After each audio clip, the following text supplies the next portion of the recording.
पूरा साल हीरा मंडी शूट करने में गया। वो बहुत ईमानदार हैं अपनी आर्ट के प्रति।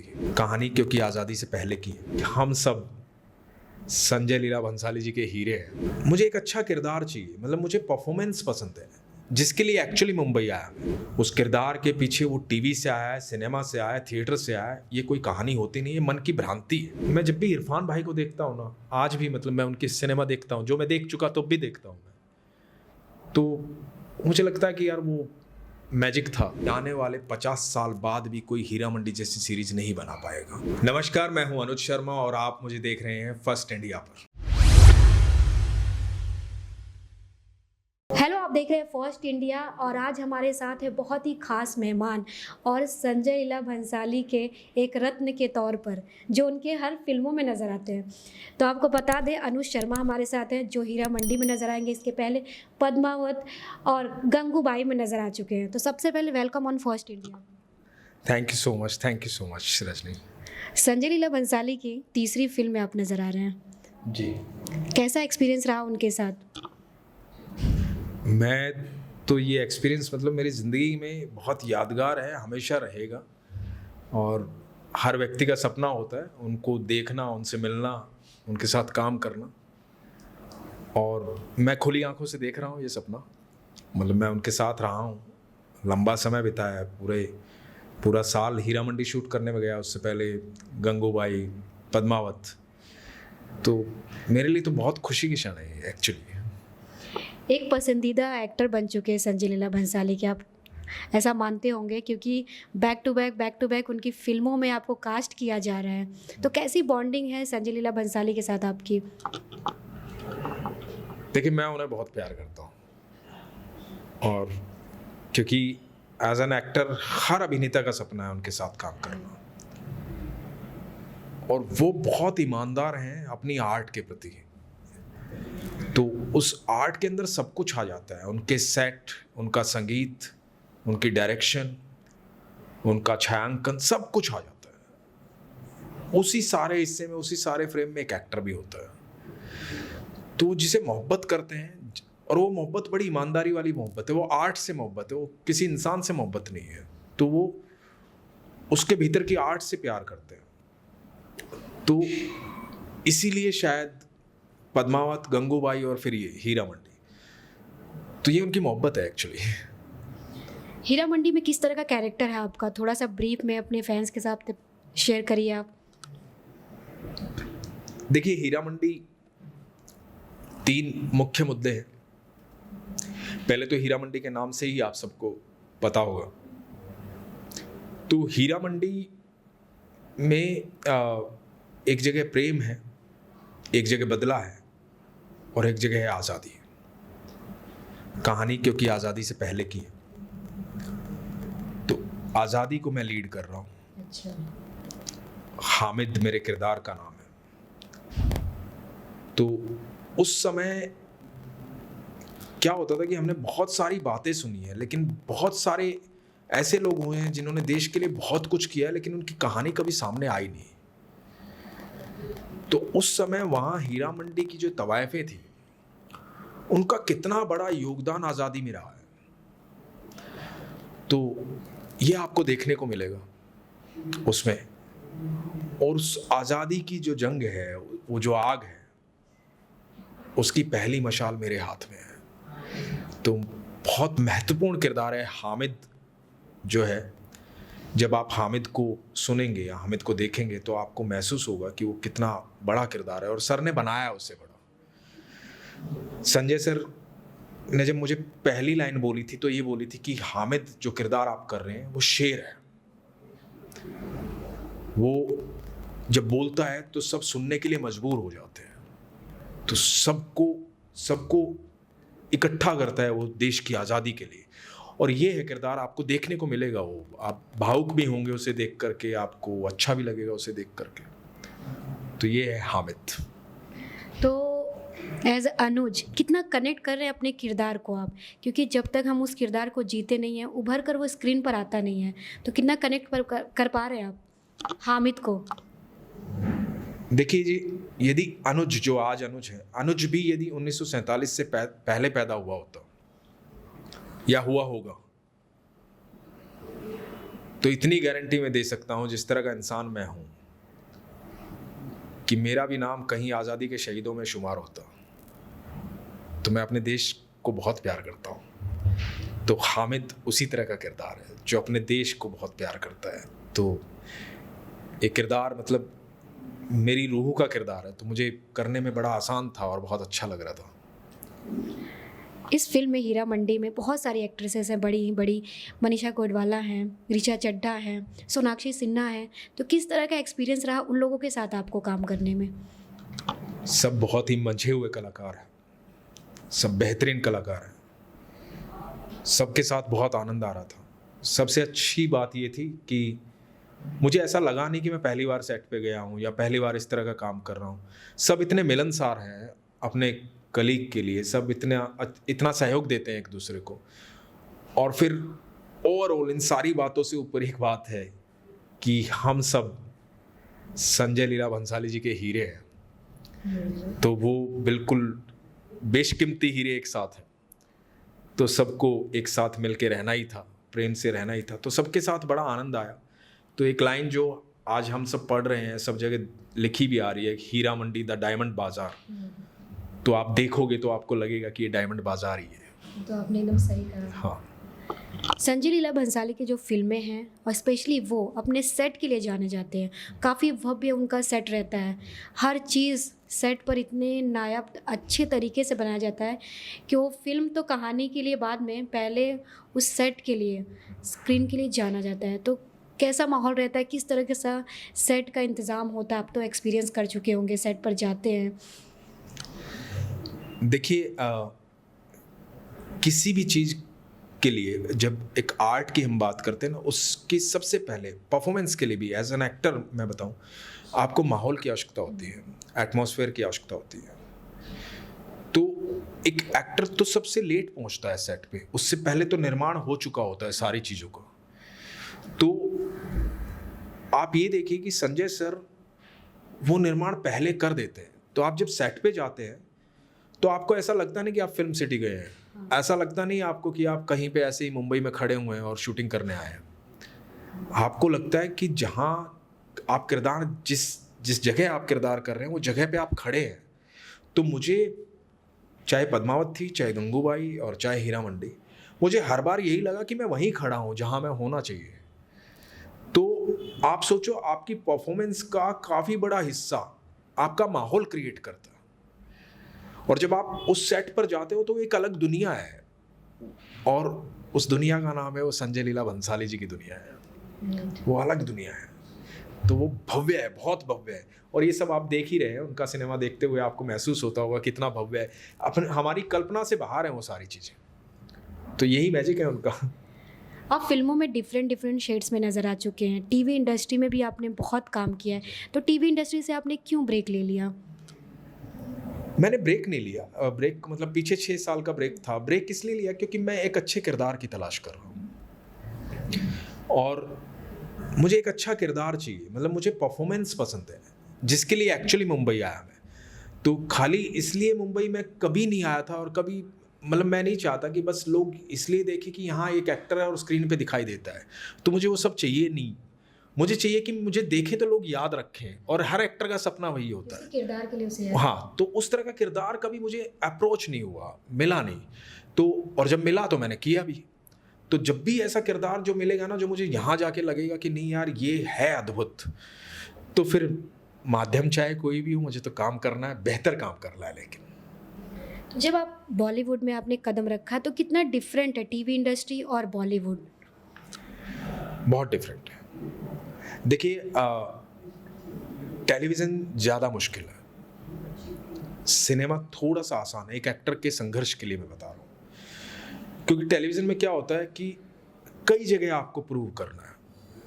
आप पहले कास्टिंग डायरेक्टर के पास जाएंगे, फिर वहाँ से वो क्रिएटिव के पास भेजेगा, क्रिएटिव से वो चैनल जाएगा, चैनल से फिर वो फाइनल करेंगे, उसके बाद आपके पास ऑप्शन आएगा। तो वो काफ़ी लंबा मैच आपको खेलना पड़ता है, तो वो थोड़ा सा टफ है। लेकिन यहाँ जब सिनेमा की बात होती है तो सिनेमा में कास्टिंग डायरेक्टर आपको एक ऑप्शन के तौर पे डायरेक्टर के पास पहुँचाते हैं। फिर डायरेक्टर उस किरदार को देखते कि हाँ ये किरदार सही है, तो उसके बाद कोई फिर कुछ नहीं है, फिर डायरेक्टर ने बोल दिया कि मुझे चाहिए इस किरदार में, तो चाहिए, बस बात खत्म। तो आपको सिर्फ अपनी परफॉर्मेंस से प्रूव करना है वहाँ पे। लेकिन टीवी में बहुत सारी चीज़ देखी जाती हैं, तो यहाँ पे परफॉर्मेंस देखी जाती है, बस यही है। मैंने बहुत सारे टीवी आर्टिस्ट के इंटरव्यू किए हैं, उनका मतलब बहुत लोगों का ये कहना है कि जो फ़िल्में होती हैं उसमें आपके अंदर की जो रियलिटी है वो दिखता है, इमोशन दिखता है, लेकिन जब हम टीवी पर कोई शो करते हैं तो एक ड्रामे की तरह, मतलब आपको स्क्रिप्ट दे दिया है, डायरेक्टर ने बोल दिया क्लोजअप चाहिए, ऐसे चाहिए, तो वो फील नहीं आ पाता है जितना फिल्मों में हम वो फील ला देते हैं। एक डेली सोप की तरह, मतलब ड्रामा करना है तो एक ड्रामा की तरह, मतलब अंदर से निकल के बाहर नहीं आता। तो आप भी यही मानते हैं?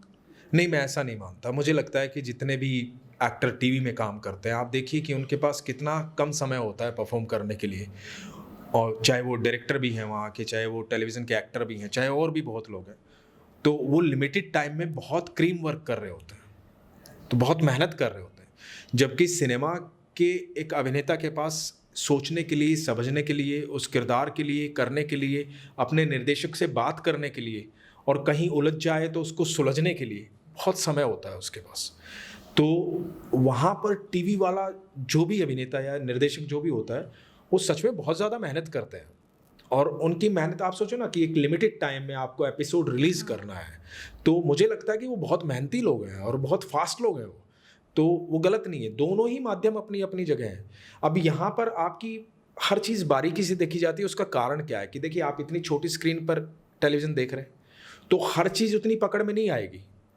तो आप एक खूबसूरत चीज़ बना देंगे, खूबसूरत दृश्य बना देंगे, लोगों को वो दिखाई देगा, तो उतना ही है टीवी। लेकिन सिनेमा, मतलब आपका आंख भी झपकती है तो सबको दिखती हो, इतना बड़ा सिनेमा है, तो इसलिए वहाँ पर बारीकी से काम होता है, थोड़ा लंबे समय में। क्रिटिसाइज भी बहुत किया जाता है, कितने सारे क्रिटिक्स होते हैं। यस। तो दोनों ही माध्यम अपनी अपनी जगह कमाल के हैं। लेकिन टीवी में जैसे हम एक सीरियल में 5 साल 6 साल तो एक टैग लग जाता है, उसी तरह के रोल आगे भी उन्हें अप्रोच होते हैं, तो एक तरह से वो भी एक मुश्किल हो जाता है, उनको डिफरेंट डिफरेंट रोल्स करने रहते हैं, लेकिन एक टैग लग जाता है कि भैया इसने यही किया है, तो आगे उसी तरह के शो उनको मिलते हैं। देखिए, किसी भी आर्टिस्ट के पास है ना, चाहे वो निर्देशक है, चाहे वो अभिनेता है, चाहे वो राइटर है, चाहे वो कोई भी है, किसी फील्ड में एक आज़ादी होती है। उस आज़ादी का हम कितना इस्तेमाल करते हैं वो हम पर निर्भर करता है। यदि आप ये सोचते हैं कि आपको बहुत बेहतर काम करना है, तो आपको इंतज़ार करने की आदत होनी चाहिए, और यदि आप सोचते हैं कि नहीं, आपको सरवाइव करना, आपको बने रहना है इस चकाचौंध में, तो फिर आप ये मत कहिए कि मुझे बांध दिया गया है किरदार में, क्योंकि आपके अंदर पेशेंस भी तो होना चाहिए। एक किरदार आपने 6 साल किया है, तो थोड़ा सा रुको, इंतज़ार करो अच्छा किरदार आने का। फिर आप सोचते हो कि मैं 10 दिन खाली बैठ गया घर में, 15 दिन खाली बैठ गया, मैं कैसे खाली बैठूंगा, तो फिर तो आपको जो आएगा वो आपको करना ही पड़ेगा। लेकिन यदि आप थोड़ा इंतज़ार करेंगे अच्छे किरदार का, तो मैं डेफिनेटली मैं कहता हूँ, आप अच्छे अभिनेता हैं तो आपके पास अच्छा काम ज़रूर आएगा। जो टीवी आर्टिस्ट होते हैं, जब वो बॉलीवुड में एंट्री करते हैं तो कहा जाता है कि उनके ऊपर एक टैग रहता है कि ये तो टेली का आर्टिस्ट है, तो बॉलीवुड में जल्दी एंट्री नहीं मिलती है। तो आपको कुछ ऐसा कुछ फेस करना पड़ा था जब आप इंडस्ट्री में कदम रखे थे? बिल्कुल भी नहीं। आप देखिए, मैं सिनेमा से शुरू किया था मैंने अपनी लाइफ को। पहली फिल्म गो थी मेरी, राम गोपाल वर्मा जी के साथ। उसके बाद सिनेमा में ही मैंने छोटे छोटे किरदार किए, एक बड़ा किरदार भी किया। 2010 में फिल्में आई और चली गई।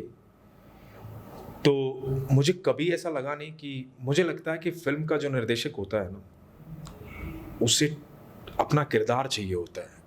उस किरदार के पीछे वो टीवी से आया है, सिनेमा से आया है, थिएटर से आया है, ये कोई कहानी होती नहीं है, मन की भ्रांति है। यदि ऐसा होता तो मैं उदाहरण के तौर पे, मतलब हम सब जानते हैं हिंदुस्तान के जो किंग हैं अभिनय में, शाहरुख खान, वो टीवी से आए थे, और सुशांत टीवी से आए थे। ऐसे कितने ही अभिनेता हैं जो टीवी से आए, और ये तो वो हैं जिनके किस्से हमने सुने। अब मैं अपना बोल रहा हूँ, तो मैंने क्राइम पेट्रोल किया है, और यदि वो देखा होता नीरज पांडे जी ने, तो मुझे स्पेशल ऑप्स नहीं देते, है ना। अनदेखी नहीं मिलती, इस तरह की सीरीज़ मुझे कम करने को नहीं मिलती। मैंने 6-7 बड़ी सीरीज़ की हैं, सारी हिट सीरीज़ हैं। उसके बाद यदि संजय सर ने ये देखा होता, तो क्या वो मुझे पद्मावत में काम देते, या हीरा मंडी में काम देते, या गंगूबाई में। आप सोचिए हीरा मंडी में इतना बड़ा किरदार है, और आप हीरा मंडी की एक खासियत आप देखिएगा, ये जो आपने प्रश्न किया इसका उत्तर आपको मिलेगा। हीरा मंडी में बहुत सारे ऐसे अभिनेता हैं जो टीवी से आए हैं, तो सर ने तो नहीं देखा। उसमें से एक संजीदा शेख कई ऐसे एक्टर हैं, तो आप देखिए सर ने तो नहीं देखा, सर ने टैलेंट देखा।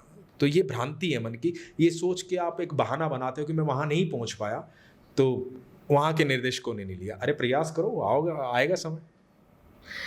अब तक तो जाना आपके अभिनय के बारे में, अब अनुज रियल लाइफ में कैसे हैं, क्या कुछ फेस करना पड़ा, क्योंकि एक आर्टिस्ट के बारे में फैंस बहुत जानना चाहते हैं, तो कुछ आपके बारे में जानना चाहेंगे। जब इंडस्ट्री में आए क्या कुछ आपको फेस करना पड़ा, क्योंकि कहते हैं अगर गॉडफादर नहीं होता तो काफ़ी कुछ सामने समस्याएं आती हैं, लेकिन जो आगे बढ़ता है और डरता नहीं है वो कुछ हासिल कर लेता है, उसमें से आप एक हैं। देखिए युद्ध के मैदान में जब आप उतरते हैं ना, तो आप कभी ये मत सोचिए कि आप कुछ फेस करेंगे। दो चीज़ें आपके पास होनी चाहिए, आपका हौसला और आपके हथियार, जब भी आप युद्ध करने उतरे। तो मुंबई जब मैं आया था ना, तो हथियार लेके आया था। हथियार मेरा अभिनय था, मेरी एक्टिंग जो है, मेरी आर्ट जो है, जिससे मैं बहुत मोहब्बत करता हूँ, वही मेरा तीर कमान है, जिससे मैं यहाँ काम कर सकता था। दूसरी थी हौसला। हौसला जो है वो मेरे परिवार ने लगातार मेरे भीतर बनाए रखा। मेरे पापा ने, मेरे भाइयों ने, मेरी बहन ने, मेरी मम्मी ने, मेरी पत्नी ने, इवन मेरा बेटा आज वो 13 साल का है, तो उसने भी लगातार मेरा हौसला बनाए रखा। यदि उसे लगता था कि पापा के पास आज ये चीज़ नहीं है और पापा नहीं ला सकते, तो उसने कभी डिमांड नहीं की। तो उन सब ने अपने सपने सेक्रीफाइस किए मुझे बिना बताए, मुझे बनाने के लिए, ताकि मेरा हौसला ना गिरे। तो ये दोनों चीज़ मेरे पास भरपूर मात्रा में थी। तो मैंने कोई संघर्ष किया नहीं है, सिर्फ मैंने वो किया जिससे मैं मोहब्बत करता था, वही कर रहा हूँ। 2 साल पहले जब आपने अपने पापा को खो दिया था, काफ़ी टफ फेज होगा आपके लिए, तो किस तरह से उभरे आप? मैं उससे आज तक उभर नहीं पाया। मेरी आंखें अब भी गीली हो गई है।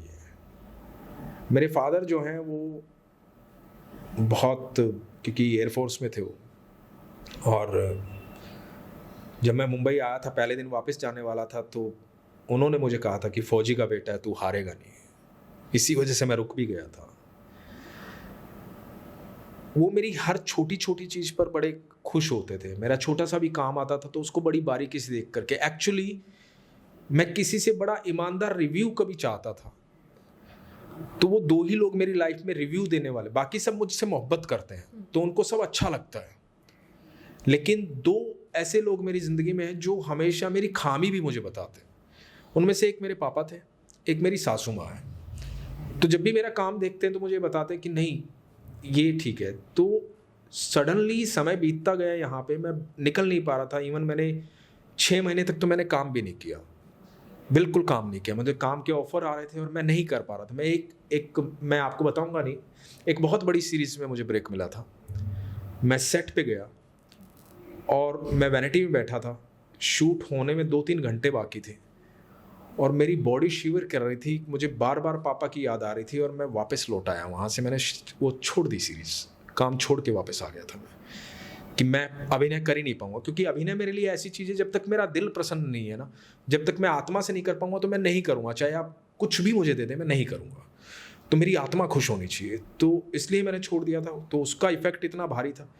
उसके बाद फिर समय थोड़ा सा आगे बढ़ा, तो मुंबई में ही मुझे एक सोल पेरेंट्स जो होते हैं ना, एक मंदिर में मेरी मुलाकात हुई निखिल और हीना से। आजकल अमेरिका में हूँ, तो वो प्यार उन्होंने मुझे यहाँ दिया, फिर से हिम्मत जागी और आज मैं आपके सामने हूँ, कर रहा हूँ। तो वो कमी तो मैं कभी, आज सोचो आप, ये जो कुछ भी चल रहा है, पापा होते तो कितने खुश होते। प्राउड फील करते हैं। हाँ, तो बस यही है, उनकी ब्लेसिंग्स है। आपके अपकमिंग प्रोजेक्ट्स कौन से हैं? अब फैंस आपको किस रूप में देखेंगे? जो आने वाले हैं उनमें बहुत अलग है। एक फिल्म आ रही है इस तरह की, जिसमें फिल्म 1 घंटा 30 मिनट की और 60 मिनट में अकेला हूँ उसमें। तो बहुत अद्भुत फिल्म है और आप याद रखेंगे उस फिल्म को। वो ऑलरेडी बहुत सारे करीबन 12-13 अवार्ड जीत चुकी है फिल्म, उसके बाद एक फिल्म आ रही है वर्चस्व, जिसमें त्रिधा चौधरी हैं, रवि किशन हैं, अक्षय ओबराय हीरो हैं, मैं मेन नेगेटिव हूँ उसमें। तो उसके अलावा एक फिल्म और आ रही है। तो अभी 3-4 प्रोजेक्ट हैं इस साल जो आएंगे, आप लोगों को देखने को मिलेंगे। एक सबका ड्रीम रोल रहता है कि मुझे ये वाला किरदार करना है, तो आपका कुछ है ड्रीम रोल? किसी का नेगेटिव रहता है, किसी का रोमांस वाला रहता है, बहुत सारे रहते हैं, तो आपका ऐसा क्या है जो अब तक नहीं मिल पाया आपको, उसकी चाह है अभी भी आपके अंदर? जोकर देखी है आपने? कपूर वाली? नहीं। हाँ, तो जो लास्ट ईयर हॉलीवुड की जोकर आई थी। अच्छा अच्छा। एक फिल्म और आई थी परफ्यूम, बहुत पहले, आपने नहीं देखी होगी। तो थोड़ा सा उस तरह का सिनेमा करना है मुझे, ऐसा सिनेमा करना है जिसकी मैं कल्पना नहीं कर सकता, जो मेरे लिए इतना चैलेंजिंग किरदार हो जो मैंने कभी देखा ना हो, जो सिर्फ किसी की सोच हो और उस सोच को मैं सत्य साबित करूं। मुझे चैलेंज करना है उस चीज़ को, मतलब मैं ऐसा करना चाहता हूं जो लोग कहें कि ये नहीं हो सकता, तो वो चाहे कुछ भी हो। तो उसमें से एक जो है वो अभी आ जाएगी, जो मैंने बताया, जिसमें 60 मिनट मैं अकेला हूँ। तो उस तरह का किरदार करना है मुझे, और मुझे लगता है ईश्वर ने मुझे हर चीज़ के लिए सक्षम बनाया है। बॉलीवुड का कोई एक्टर है जिनसे आप इंस्पायर होते हैं कि भाई बहुत अच्छे एक्टर है, स्क्रीन पे जब देखते हैं दिल खुश हो जाता है? इरफान भाई, मुझे बहुत सब एक्टर बहुत अच्छा काम करते हैं। इरफान भाई रहे नहीं, वो थे तब भी मैंने उनके साथ काम भी किया, तो वो मेरे सबसे फेवरेट है, हमेशा रहेंगे। बहुत बेहतरीन अभिनेता। उनसे पहले मतलब ऐसे बहुत सारे अभिनेता हैं जिनका मैं बहुत बड़ा फ़ैन हूँ, जिनमें से राजेश खन्ना साहब हैं, और सबसे ज़्यादा प्यार मतलब उसके बाद में आया तो पंकज कपूर जी मेरे फेवरेट हैं, और बलराज साहनी जी, इस तरह के बहुत सारे अभिनेता हैं।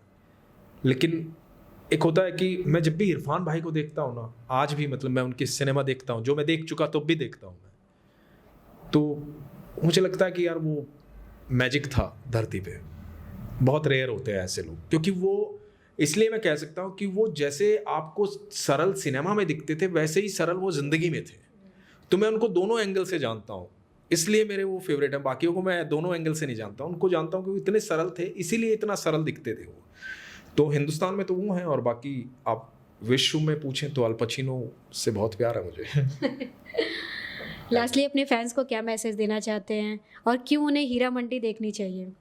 पकड़ लीजिए। हाँ, तो आपको हीरा मंडी इसलिए देखनी चाहिए कि हम में से बहुत सारे लोग हैं जिन्होंने मुग़ल आज़म जब आई थी, हम में से नहीं थे। हमने किस्से सुने हैं मुग़ल आज़म के आसिफ साहब के। आज मौका है हम सब के पास ऐसी भव्य सीरीज़ देखने का कि आज हम उसके साक्षी बन सकते हैं। हम ये कह सकते हैं आने वाली संतानों को कि जब हीरा मंडी बनी थी, जब हीरा मंडी रिलीज़ हुई थी, तो हमने देखी थी अपनी आंखों से। हम उस युग में हैं जहां संजय लीला भंसाली जैसे निर्देशक यहाँ पर हैं अभी, तो और हम उनका सिनेमा देख सकते हैं। तो हीरा मंडी इसलिए देखनी चाहिए कि आप जब देखोगे तो आपको पता लगेगा, कई ऐसी अनसुनी कहानियाँ, कई ऐसी कहानियाँ आपको अनसुनी कहानियाँ दिखाई देंगी, ऐसा त्याग दिखाई देगा उसमें कि आपको प्यार हो जाएगा उससे।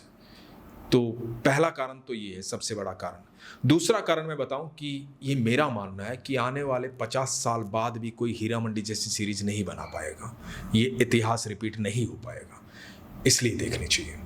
और एक मेरा मैसेज जो इन्होंने कहा कि मैं आपको क्या संदेश देना चाहता हूँ, तो भाई मैं इतना कहना चाहता हूँ यार, लगे रहो दोस्तों, मैं भी लगा रहा। जब मैं यहाँ पहुँच सकता हूँ तो तुम भी पहुँच सकते हो। Thank you.